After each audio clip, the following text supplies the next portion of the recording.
Jason Lloyd, The Athletic. LeBron, the MVP voting came out a couple minutes before the tip tonight, and wondering if you saw those results, that you were not in the top three, and if that fit into the game at all, and whether or not you even saw your reaction to not being in the top three. No, I didn't see it. And what you gonna do about it at the end of the day? I mean, my only job is to try to be the MVP for this team every night. Put my teammates, put our franchise in position to be successful, and ultimately compete for a championship, though. So, for me, I know what I bring to the table. This league knows what I bring to the table. So, it's for you guys to write about. It's not for me to be concerned about it. Joe. Joe VardenClume.com. Before the playoffs, you said you thought that you had enough to win a championship this year.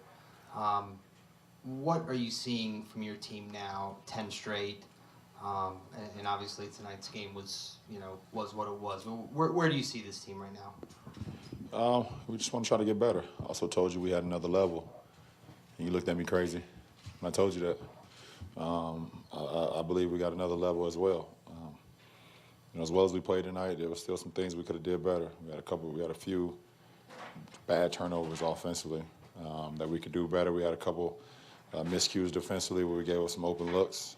So we can just continue to we can get better, and that's a positive for our ball club. And it's no complacency with us right now. I mean, it shouldn't be. It's the postseason, but we like where we're headed, in the direction we're headed right now.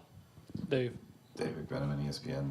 LeBron, even before the series started, Brad Stevens said that he felt like the Cavs had a perfect roster. That was before you're up 28 in Game 1, before you're up 50 in Game 2. What do you feel about the roster composition and the pieces that you have and what you are potentially able to accomplish with them? Well, I mean, that's a huge compliment, but there's no such thing for us. We don't have a perfect roster. We don't have a perfect team, but we can make up for mistakes, and we can make up for maybe some deficiencies that we may have because we communicate, we fly around, and we sacrifice one another. So, that could put us as close to perfection as possible, which you can't ever get to. But, our communication level, our sacrifice, what we give to each other every night, kind of covers that, kind of covers some of the faults that we may have. And with the faults that we do have, we try to get better and better at it. So we could be as great as we can be every single night. Middle right. You. Oh, sorry. Jake Fisher with Sports Illustrated. LeBron, he said this team had another level, but now you've won 13 straight games in the postseason. Is this the highest level that you've played offensively in your career? I don't know. I'm a guy who lives in the moment, and our team is in a great groove, and I'm happy to be a part of that groove. So, at the end of the day, we want to try to put ourselves in position to win every game. That's the goal. And can you do that? Sometimes you come out with an L, but it's how you learn from those experiences that's going to help you off the next time. So we are in a good groove as a team, and we want to try to continue that going home. Left side. LeBron, Tom Lydon, Boston 25 News to your left here. Isaiah sat out the second half. Brad told us before you came out here that he's been dealing with an injury since last week. Can you sense something physically different with him through these first two games? I don't pay attention to those things, to be honest. I only pay attention to what's going on with our guys and how we can put, a lot of pressure on the opposing team. From IT to the rest of those guys. So, obviously we didn't see him in the second half. Marcus Smart started the second half, but, that was not our concern going into the second half. Our concern was not get complacent. Don't do what we did, in Game 1 in the third quarter here where we gave up, I think, 36 or something points, in that quarter and allowed him to get into a good groove. So, it's not my concern. Jared Weiss, CLNS Media Network. Do you feel like with your physical perimeter defense, you guys have kind of pushed them out of their comfortable game plan and kind of put their backs against the wall at this point?